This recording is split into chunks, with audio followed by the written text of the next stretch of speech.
Boa noite, sejam todos bem-vindos ao nosso estudo das obras básicas, né, aqui do Centro Espírita Jesus de Nazaré. Então vamos fazer a nossa prece, vamos acalmar os nossos pensamentos, sentimentos, rogar a presença, a proteção da espiritualidade superior, que todos nós aqui presentes possamos estar com os nossos pensamentos, corações abertos a todo o aprendizado, o ensinamento que receberemos nesta noite. Pai nosso que estais nos céus, santificado seja o vosso nome, venha a nós o vosso reino, seja feita a vossa vontade, assim na terra como nos céus. O pão nosso de cada dia, dai-nos hoje, Senhor. Perdoai as nossas dívidas, assim como nós perdoamos aos nossos devedores. Não nos deixeis entregue às tentações. Livra-nos, Senhor, de todo o mal, que assim seja. Em nome de Deus, em nome de Jesus, está iniciado o nosso estudo desta noite, que assim seja. Muito bem. Então vamos lá. Então nós estamos... vamos iniciar pelo Evangelho, né? Nós estamos aqui no comecinho do prefácio, no segundo parágrafo do prefácio, né? Lembra do prefácio, uma recapituladinha? Os Espíritos do Senhor, que são as virtudes dos céus, qual imenso exército que se movimenta ao receber as ordens do seu comando. Espalham-se por toda a superfície da terra. Semelhantes a estrelas cadentes, vêm iluminar os caminhos e abrir os olhos aos cegos. Então, aqui fica claro a existência dos espíritos, né? A providência divina agindo em favor de todos nós através dos espíritos, né? Os espíritos superiores, eles atendem, tudo no universo se organiza, se encadeia, tudo tem o trabalho dos espíritos superiores, né? Tem o comando deles, Deus comanda eles e eles vão fazendo, vai levando os lenitivos, as bênçãos, tudo aquilo que pode, né? Para toda a humanidade, por todo o universo, né? Não só por aqui. Então hoje estamos nessa parte. Quer ler? Alguém quer ler? Na sequência aqui? Eu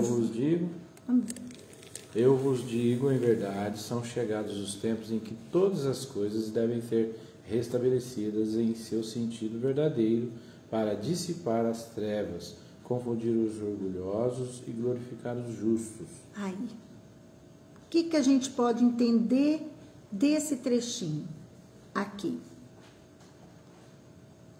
São chegados tempos em que todas as coisas hão de ser restabelecidas no seu verdadeiro sentido. Para dissipar, né? Dissipar nas trevas e confundir os... Igual está falando aqui, né? Confundir os orgulhosos. É chegados tempos, né? Hoje, a mentira, ela vem à tona, né? Tudo vem à tona. Hoje, é isso que ele está falando aqui. Vai dissipar as trevas, né? Hoje a luz que vai imperar, a verdade é que vai imperar, né? Aquelas pessoas orgulhosas o que o orgulhoso faz? Ele mente, ele se acha o melhor, ele se acha o tudo, né? Ele pisa nas pessoas, ele humilha. Isso vai acabar. E nessa época, isso vai deixar de existir, né? E aí ele fala, glorificar os justos. É a época... Por quê? Por que disso aqui que ele está falando? Porque são chegados tempos em que todas as coisas hão de ser restabelecidas no seu verdadeiro sentido. Porque o nosso planeta vai transformar para planeta de regeneração, né? O nosso planeta, ele não vai continuar sendo um planeta de provas e expiações. Ele vai passar a mundo regenerador. Então, isso tudo vai haver uma evolução, vai haver uma transformação, já está havendo essa evolução, essa transformação, né? Então, por isso que ele fala, tudo, as coisas, todas vão ser restabelecidas, né? A mentira, a verdade, os egoístas, os orgulhosos, quem tem poder, né? Isso tudo vai acabar, né? É isso que ele está falando. Esse livro, quando que esse livro foi escrito? 1864, se não me falha a memória. 1864. Então, não lembro se é 64, por aí. Então, olha quanto tempo que já foi falado isso daqui. E quanto tempo que nós, né, que nós já tivemos esse conhecimento. E se a gente for analisar, esse conhecimento ainda é atual, ainda está valendo, né, para a nossa época da agora. Então, vamos lá. Aqui, e ele aí fala o seguinte, o que mais? Quer ler um pouquinho? As grandes vozes do céu ressoam como sons de trombetas, e os cânticos dos anjos se lhes associam. Nós vos convidamos, a vós, homens, para o divino concerto. Tomai da lira, fazei uníssonas vossas vozes, e que, no hino sagrado, elas se estendam e repercutam de um extremo a outro do universo. O que nós podemos aqui entender? Ele falou lá no comecinho de quem? Dos Espíritos do Senhor. Então, as grandes vozes do céu. Quem são as grandes vozes do céu? As vozes dos Espíritos, né? As grandes vozes do céu ressoam como sons de trombetas, e os cânticos dos anjos se lhes associam. Então, hoje, se nós olharmos para todos os cantos do planeta, do nosso planeta, fala em espiritualidade. Já fala de espiritualidade, né? Não é mais aquela coisa tão materialista. Hoje, aos 4 cantos do mundo, o conhecimento de que vive, que o espírito vive, que a alma vive, existe, né? Ninguém pode alegar que não teve oportunidade de ter esse conhecimento.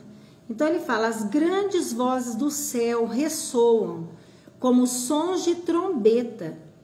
Então a mediunidade está aí, em todos os cantos, em todos os lugares, para todo lado a mediunidade está, ela está se manifestando, né? Então nós vos convidamos, a vós homens, para o divino concerto, né? Então está convidando nós a participar desse concerto espiritual, né? O banquete espiritual, esse cântico dos céus, a gente fazer parte. Se a gente ficar, não acredito nos espíritos, não, eu sou materialista, não, eu não acredito em Deus, o que vai acontecer com a gente? A gente vai sofrer, não vai? Vai haver um sofrimento muito grande. Por quê? Porque é a lei de progresso, porque os tempos hoje são outros. Os tempos hoje já falam em espiritualidade por todos os lugares, todos os países. Se você pegar lá a Netflix, tem um monte de filme espiritualista. Se você for no YouTube, tem um monte de filme, mensagens espiritualistas, né? Então, essas grandes vozes do céu, ela ressoa por todos os lugares. Quantas pessoas que estão perturbadas, quantas pessoas que procuram ajuda, ouve vozes, ouve batidas, né? Vê espíritos. E muitos são levados para tratar com psiquiatra, né? Vão tratar com psiquiatra, vão tomar remédio, fica dopado, né? E é isso aqui que ele está falando, ó. Nós vos convidamos, a vós homens, para o divino concerto. Tomai da lira, fazei uníssonas vossas vozes, e que num hino sagrado elas se estendam e repercutam de um extremo a outro do universo. Então nós, o que nós, encarnados, homens, podemos fazer? Levar essa palavra para as pessoas, esse conhecimento. A gente tem que levar esse conhecimento espírita, conversar com as pessoas. Quantas pessoas vêm conversar com a gente, desorientada, desequilibrada, viu isso, sentiu aquilo, não sabe o que tem, o que é, né? E muitas vezes a gente pode explicar, falar. Então é isso daqui que ele está falando. E que num hino sagrado, quer dizer, um hino, os espíritos e nós, juntos, né?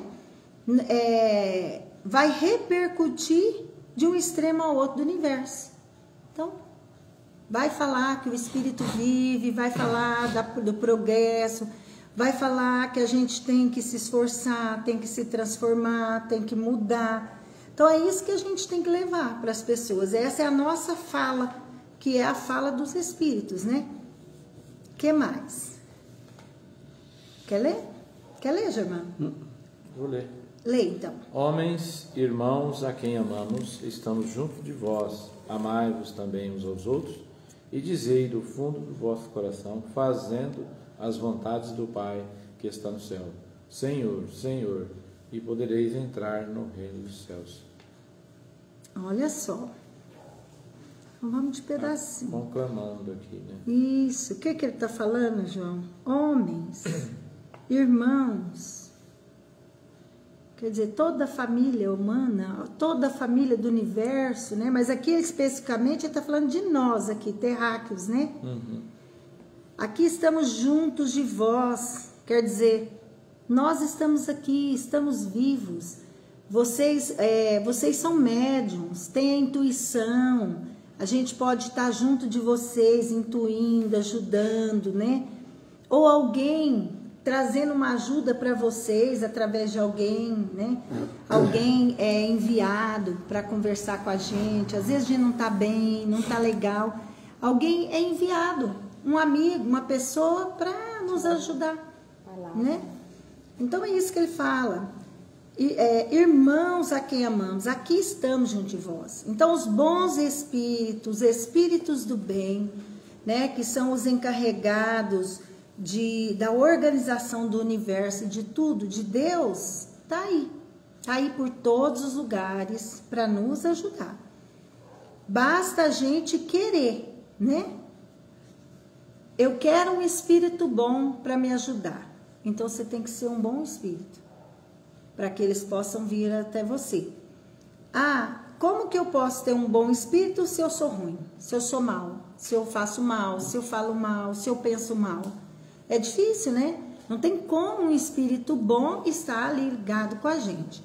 Se a gente quer assessoria do bom, então a gente tem que ser bom, tem que mudar. E aí ele fala, amai-vos também uns aos outros e dizei do fundo do coração, fazendo as vontades do Pai que está no céu. Senhor, Senhor. Quer dizer, aquela passagem evangélica, né, que fala... E podereis entrar no reino dos céus. Aquela parte que ele bate na porta lá, né? Me deixa entrar, Senhor. E aí fala, você tem que ter a túnica, você tem que ter a veste. Então, você tem que... Para entrar no reino dos céus, é só aquelas pessoas que já se transformaram, né? Porque senão não entra no reino dos céus. E aqui ele fala, tem que amar uns aos outros, né? Tem que ajudar, amparar. Você vê que uma pessoa está mais em dificuldade do que nós, se a gente vê, tem que ajudar. É obrigação nossa ajudar, né?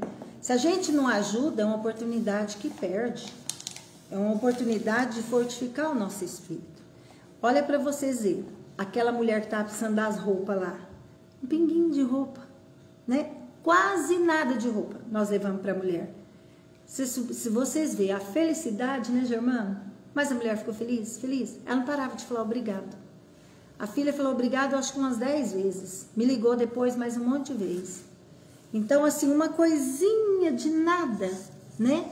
Mas que a gente não pode deixar passar a oportunidade. Se a gente sabe que alguém está precisando, a gente tem que fazer o bem, tem que ajudar. Porque senão a gente é omisso, né? Então, aqui ele termina, né? O Espírito de verdade. Aí tem uma nota. A instrução acima, transmitida por via mediúnica, resume a um tempo o verdadeiro caráter do Espiritismo e a finalidade dessa obra. Por isso foi colocado aqui como prefácio. Então, esse prefácio ele veio através de uma via mediúnica, através de mediunidade, né? E aqui está o verdadeiro caráter da doutrina espírita. A doutrina espírita é a doutrina dos espíritos. É o intercâmbio mediúnico. É aquela interferência do mundo espiritual no material. E do material também no espiritual. E aqui, no finalzinho, o que é a mola mestra do espiritismo? A caridade. O amor, fazer o bem, né? Amai-vos uns aos outros. Porque se a gente não amar, não adianta ficar chamando Deus. Senhor, Senhor, me ajuda. Senhor, Senhor, abre a porta. Não, você não está com a vestimenta própria. Você não fez o bem. Quando eu pedi para você ir lá ajudar um, você não foi. Quando eu pedi, através da intuição, para você levar isso para alguém, você não foi. Então, hoje eu não vou abrir a porta. A gente não está preparado para entrar no reino de Deus, né? Então, esse prefácio, ele traz realmente a mensagem da doutrina. E aqui, o Espírito de verdade, que assina, né? Então, vamos parar por aqui. Semana que vem vai dar 30.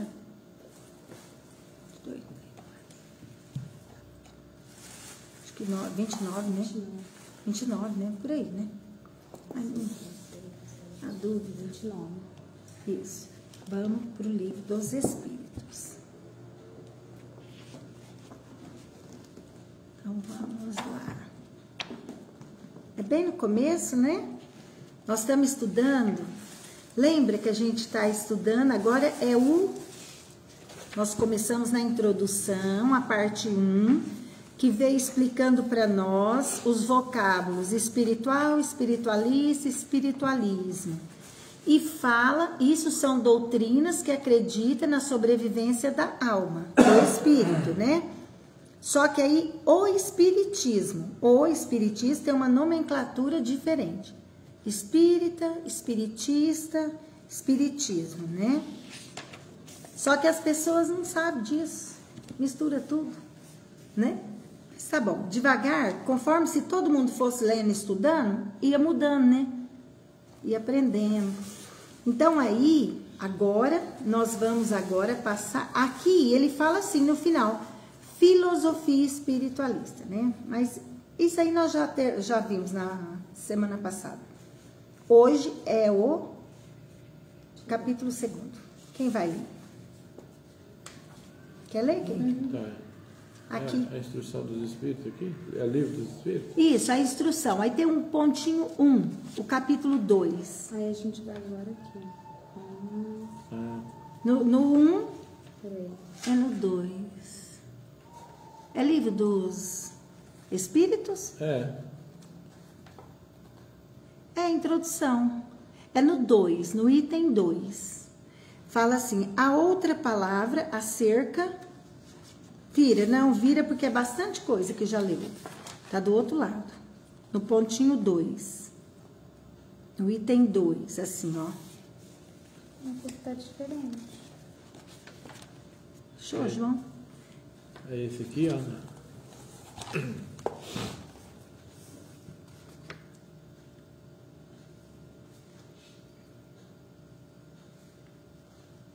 Ah, ele é totalmente diferente. Não. Introdução, mas que de... Ah, não. Isso aqui...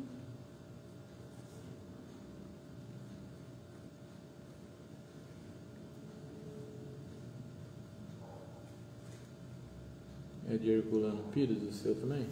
Não. Não. Mas é isso aqui mesmo, é aqui, ó. Tradução. Sobre este livro, há uma sequência histórica. Importa.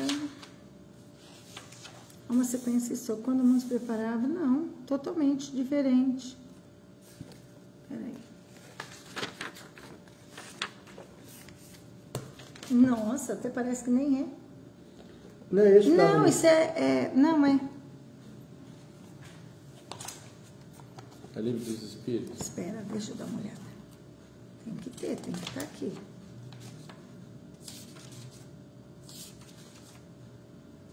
Às vezes.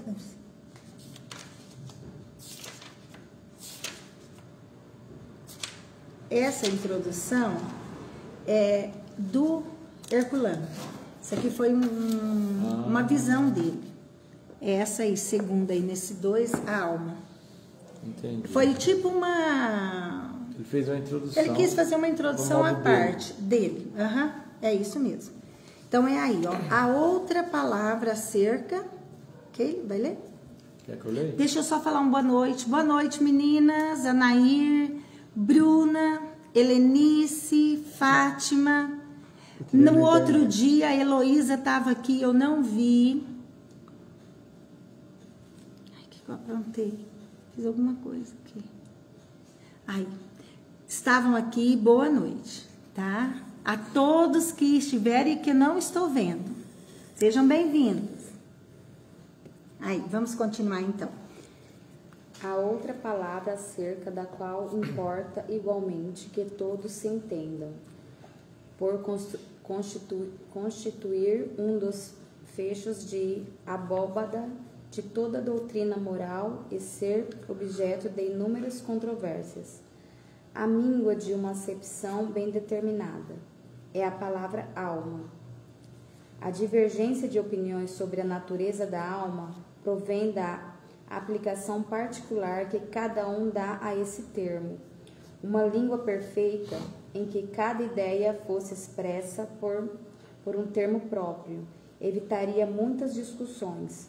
Com uma palavra para cada coisa, todos se entenderiam. Pronto, tá bom. O que a gente pode falar daqui? Agora ele vai explicar sobre a palavra alma, né?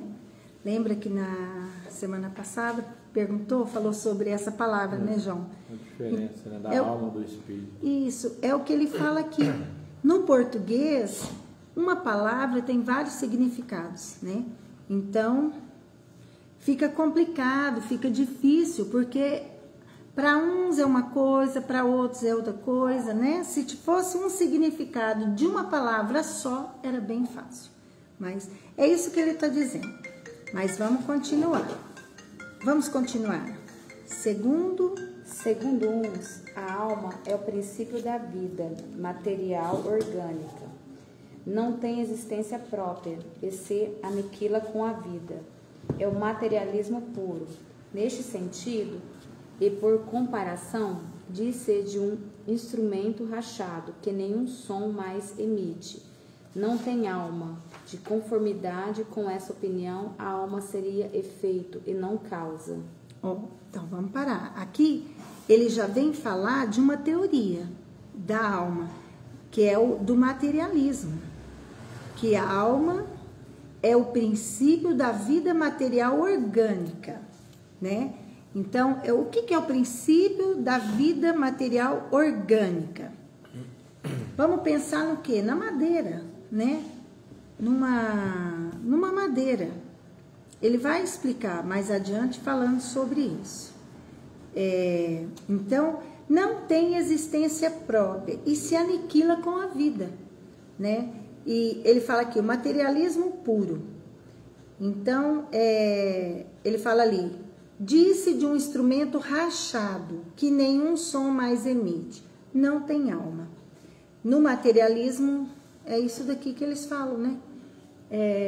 Tipo, essa madeira, que aqui não tem nada, né?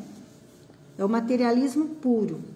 Aí depois ele vem e fala mais adiante. Vamos entender, explicar mais um pouco para entender, que esses trenzinhos é enjoadinho, né? confuso. O povo que gostava de inventar moda, né? De inventar teoria, umas coisas muito loucas. Aqui tem várias teorias. Vamos lá. Pensam outros que a alma é o princípio da inteligência, agente universal do qual cada ser absorve uma certa porção. Segundo esses, não haveria em todo o universo senão uma só alma a distribuir centelhas pelos diversos seres inteligentes durante a vida destes, voltando cada centelha mortos os seres. A fonte comum a se confundir com o todo, como os regatos e os rios voltam ao mar, donde saíram.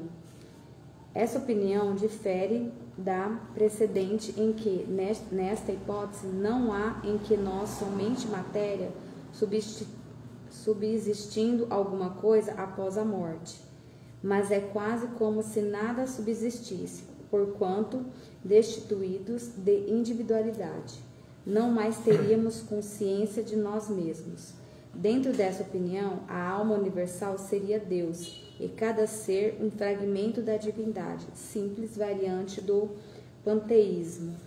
Então, essa aqui é outro modo de pensar, outra filosofia, outra maneira, né? Aqui eles já pensam que a alma é o princípio da inteligência e que nós somos pedacinhos dessa inteligência.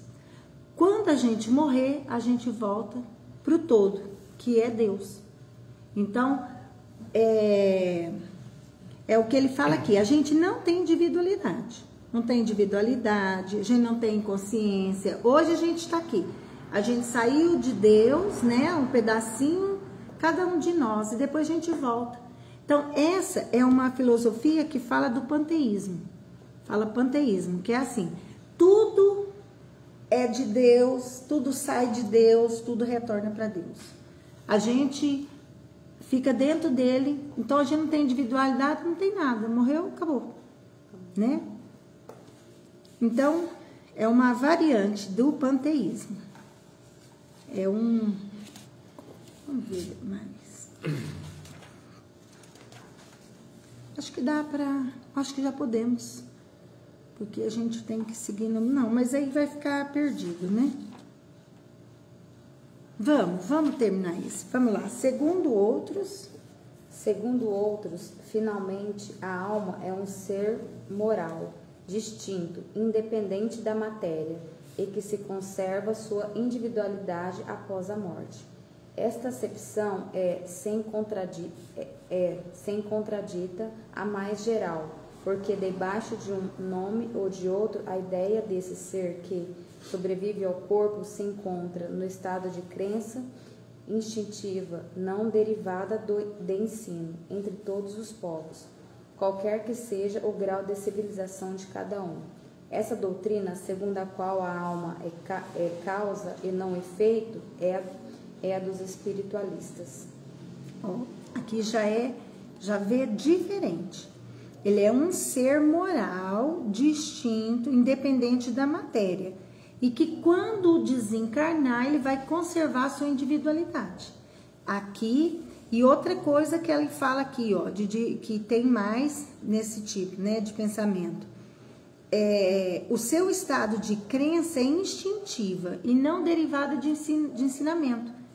Todas as pessoas já nascem com aquela crença, com aquele instinto de que Deus existe, né? Então, aqui ele fala que essa doutrina, segundo a qual a alma é causa e não efeito, é a dos espiritualistas, né? O que o espiritualista pensa? Que é um ser moral, distinto, independente da matéria e que conserva a sua individualidade após a morte, né? Então, isso. Espiritualismo pensa isso da alma. Então, vamos lá. Tá falando da bateria. Ai, meu Deus. Eu não... Não pode para carregar. Agora vai ter que ser... Deus ajuda que dá tempo. Vamos lá. Falta um pouquinho. Então, vamos lá. Vamos ler mais esse pedacinho aqui. Porque ele vai concluir Isso é lei agora. Sem discutir o mérito dessas opiniões e não considerando senão o lado linguístico da questão, diremos que essas 3 aplicações da palavra alma constituem 3 ideias distintas que reclamaria cada uma um termo diferente. Essa palavra tem, portanto, significado tríplice e cada qual está com a razão. Segundo o seu ponto de vista, ao lhe dar uma definição, a falha se encontra na língua, que não dispõe de mais de uma palavra para 3 ideias. Para evitar confusões, seria necessário restringir a acepção da palavra alma a uma de suas ideias.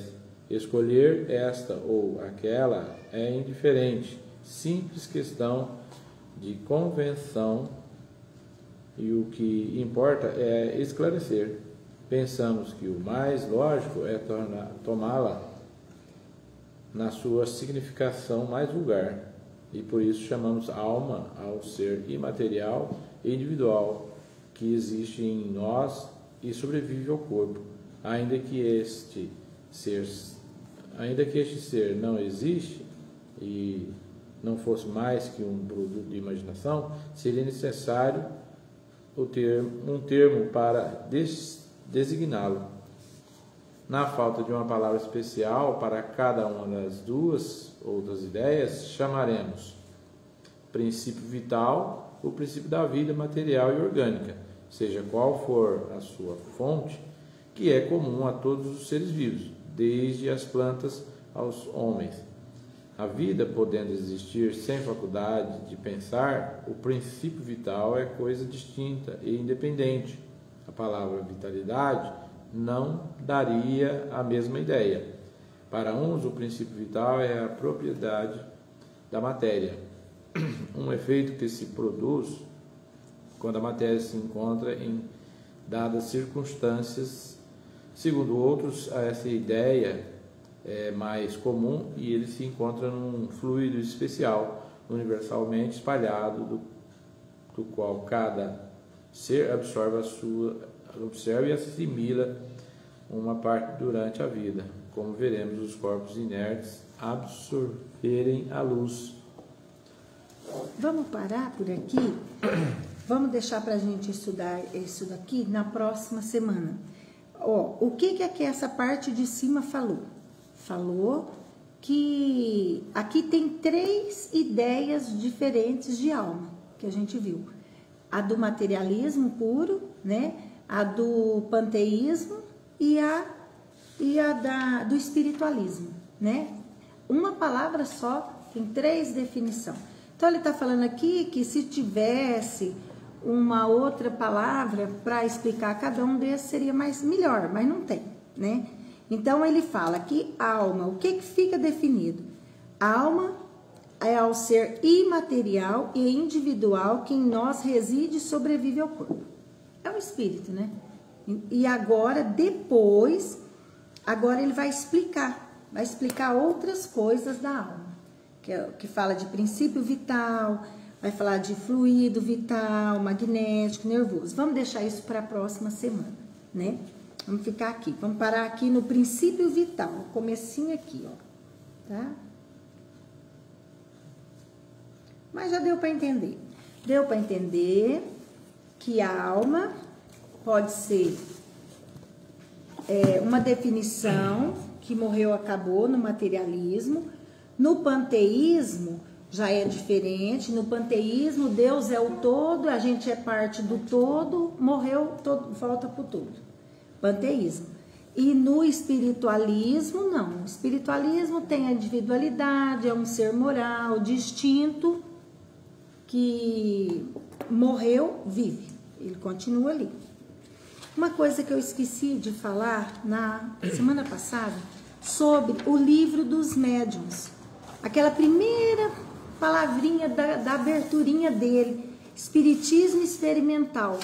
Esse livro é um livro científico, é um livro que ele vai basear na ciência, né? Por quê? Porque aqui ele vai tratar da comunicabilidade dos espíritos com o nosso mundo, o material com o espiritual. Então, ele é um livro científico. E aqui ele fala espiritismo experimental. O que é espiritismo? O que a gente já pensa quando fala espiritismo? O que você pensa aqui? Alguém fala? É a prática da doutrina? Fala assim, espiritismo. O espiritismo, o que vem à mente? Espírito? Doutrina dos espíritos? O que vocês pensam? Assim, eu penso que seria isso que você falou. Bondade, pessoas que, né, buscam sempre a luz, têm um coração puro. João, o que você pensa? Eu acho que quando fala espiritismo é a prática do estudo em cima da doutrina, né? Sim. Aqui eu pesquisei, fala o seguinte: espiritismo é uma doutrina reencarnacionista. Quando fala... A Bruna respondeu aqui, estudo da doutrina dos espíritos. Vamos ver aqui, tá interagindo aqui com a gente. Isso, Bruna, estudo da doutrina dos espíritos, é isso mesmo. Quando fala espiritismo, é a doutrina reencarnacionista, doutrina dos espíritos. O espiritismo é a doutrina dos espíritos. Muitos falam a doutrina de Allan Kardec, né? Não é de Kardec, porque o espiritismo é dos espíritos, os ensinos todos foram dados por eles. Kardec só codificou. Ele veio e codificou, né? Organizou. Então, é o estudo da doutrina dos espíritos. Aqui, doutrina dos espíritos, doutrina reencarnacionista. Então, espiritismo, doutrina dos espíritos. Experimental. Por que aqui, nesse livro, ela é experimental? Porque as comunicações, elas passam por quê? Por experiência. Não passa por experiência?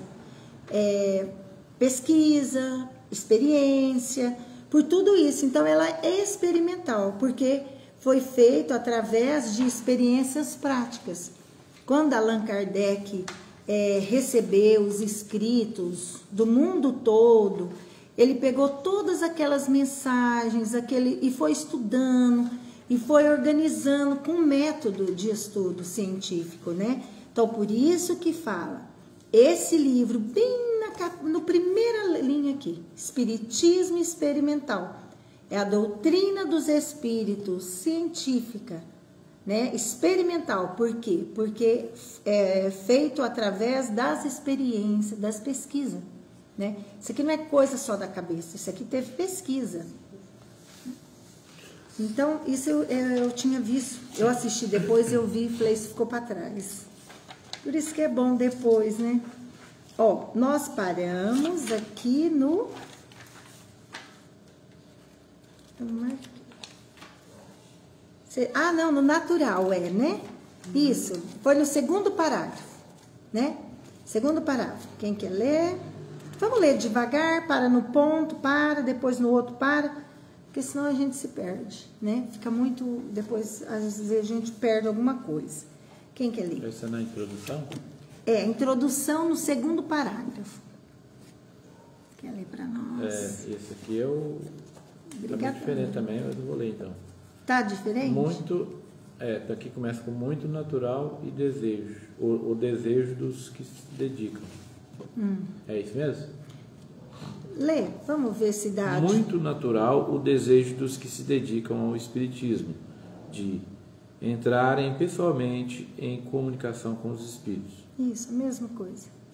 Esta obra destina-se lhes facilitar isso, permitindo-lhe aproveitar os frutos dos nossos longos e laboriosos estudos. Pois bem, errado andaria quem julgasse que, para tornar-se perito no assunto, bastaria aprender a pôr os dedos numa mesa para fazê-lo girar ou pegar um lápis para escrever. Então, aqui ele muitos, eles vêm, né, em busca, se ocupa do espiritismo, mas para quê? Porque eles querem ver a comunicação dos espíritos. Quer ver essa comunicabilidade, né? E assim, aí ele fala que esse livro aqui, ele é o resultado de longos estudos, de longos e laboriosos estudos. Então, não é simplesmente você chegar, igual naquela época, tinha as mesas girantes no começo, você chegava, punha o dedo na mão, pedia para ela movimentar, 2 batidinhas sim, uma batida não. Naquela época, tinha um sistema de comunicação, que era aquilo foi necessário naquela época, né? Só que hoje já precisa de algo mais. Hoje a gente tem que estudar mais a fundo, tem que prestar mais atenção, porque senão a gente pode ser enganado, ludibriado, né? Então vamos lá, o que mais? Pode continuar aqui? Pode. Igualmente se enganaria quem pensasse encontrar nesta obra uma receita universal e infalível para fazer médium, embora cada qual já traga em si mesmo os germes das qualidades necessárias. Essas qualidades se apresentam em graus diversos e o seu desenvolvimento depende de causas estranhas à vontade humana. Não fazemos poetas nem pintores ou músicos com as regras dessas artes, que servem apenas para orientar os dons que quem possui os respectivos talentos. Sua finalidade é indicar os meios de desenvolvimento da mediunidade em que a possui, segundo a possibilidade de cada um, e, sobretudo, orientar o seu emprego de maneira proveitosa. Mas não é esse o nosso único objetivo. Espera aí, vamos parar por aqui. Então, ele está falando aqui para nós, né, que não tem uma receitinha para como se tornar médium. Se fosse, era facinho, né? Era tão simples, mas não é tão simples assim. É o que ele está falando aqui. O médium, ele já nasce médium, né? Ele já nasce com aquela mediunidade, com essa mediunidade, uma mais ativa, outra mais tranquila. Todos nascem médiums. E é o que ele diz aqui. Tem como, se você estudar poesia e você não for um poeta, você vai se transformar num poeta? Não, porque se você estudar música, você vai decorar a música, mas você não vai fazer música, porque você não é um musicista nato, né? É o que ele está falando do médium. O médium, quem é médium, nasce médium. Não adianta as pessoas que não são médiums vir para o centro espírita, ficar lá no estudo, em tudo, querendo ter mediunidade. Não tem. Quem tem, tem. Quem não tem, não tem. Né? Então, assim, é isso que ele está comparando com o poeta, com o pintor, com os músicos, né? Quem não tem o gênio, quem não nasce, não adianta. O que o livro vai fazer? Ele vai direcionar, o objetivo aqui desse livro é indicar os meios de desenvolvimento da faculdade mediúnica. Vai explicar para nós. Ao longo que a gente for estudando ele, a gente vai vendo, vai percebendo que ele vai orientando. Orienta muito bem esse livro para nós. Quem for trabalhar com mediunidade, quem tem e vai trabalhar na mediunidade, né? E aqui ele fala, esse, porém, não constitui o único fim, né, desse livro aqui. Não é somente isso. Não, ele vem direcionar, ele vem explicar como desenvolver a mediunidade, né? Muitas pessoas chegam ao centro, chega médium, doente, às vezes desequilibrado, não tem educação mediúnica. e já vem, já entra, já vai direto para o estudo mediúnico, já vai direto para a prática mediúnica. A pessoa não tem domínio, não tem controle de si, daquela comunicação, né? Ele bate na mesa, levanta, senta, ele não tem domínio, ele não tem educação mediúnica. E essa educação mediúnica, ela vai desenvolvendo com o estudo. Você vai estudando e você vai devagarzinho desenvolvendo essa mediunidade. Aí tem as pessoas que já têm um estudo, que já têm uma vivência, né, mediúnica, e vai ensinando, e vai explicando, e vai educando aquela mediunidade. Porque senão as pessoas entram no centro, bate na mesa, né, não tem educação. Isso é não ter educação mediúnica. Pessoa que grita, pessoa que fala alto, pessoa que xinga. Não, educação mediúnica é diferente. O médium, ele tem que se melhorar, ele tem que evoluir. Por quê? Porque ele vai se ligar com espíritos desequilibrados. Se eu estou desequilibrada e vem um espírito desequilibrado e vai falar através de mim, vai haver uma ligação entre mim e ele. E ele, se ele está nervoso e eu estou nervosa, ele vai ficar mais nervoso. Agora, se ele está nervoso e eu estou calma, eu estou tranquila, ele vai acalmar. Então, tem que ter o estudo, né? Tem que estudar a mediunidade. Estuda a mediunidade, depois vai para a prática mediúnica. Porque senão pode criar pessoas desequilibradas, né? A pessoa, ela vem desequilibrada para o centro, ela não sabe trabalhar a mediunidade. Mas o centro espírita é o lugar competente para ajudar elas a aprender a educar a mediunidade, né? Então, um dos objetivos é esse. O melhor lugar para aprender a dominar a mediunidade é no estudo primeiro, né? Primeiro é o estudo. A pessoa já chega na porta do centro, vai para a mesa mediúnica. Aí, se ele estiver doente, fica mais doente ainda. Porque assim, com o livro, a gente vai ver, vai perceber, a pessoa que vem para o centro espírita, é médium, geralmente ela não é espírito de luz. Geralmente é uma pessoa com vício, é uma pessoa desequilibrada, é uma pessoa sem educação, e ela vem, ela está perturbada, vários espíritos podem estar ali por causa da mediunidade dela com ela. Então a pessoa, ela está perturbada. Então ela vem para o centro, o que precisa? Passar por tratamento. Vem no centro, vem na reunião pública, ouve evangelho, começa a ler, estudar as obras, começa a participar de um estudo mais direcionado da doutrina, para entender, compreender. E nesse tempo que ela está ali estudando, ela vai se harmonizando, vai se equilibrando mais, né? E aí, quando ela chega aí trabalhar na parte prática, ela já está mais preparada. Não é uma pessoa que chega totalmente desequilibrada e chega lá, não sabe como se conduzir. E não tem quem segura, né? Não tem quem segura, não tem o que fazer. É só com o estudo, com o passar do tempo, que a gente vai educando a mediunidade. E assim, com o estudo, igual a gente está fazendo, estudando o Evangelho, estudando o Espiritismo. Se você é médium, você vai se tornar melhor. Por quê? Porque o estudo, o que o estudo faz com nós? Convida nós a mudar de vida, não é? O estudo, o primordial do estudo é a renovação do homem.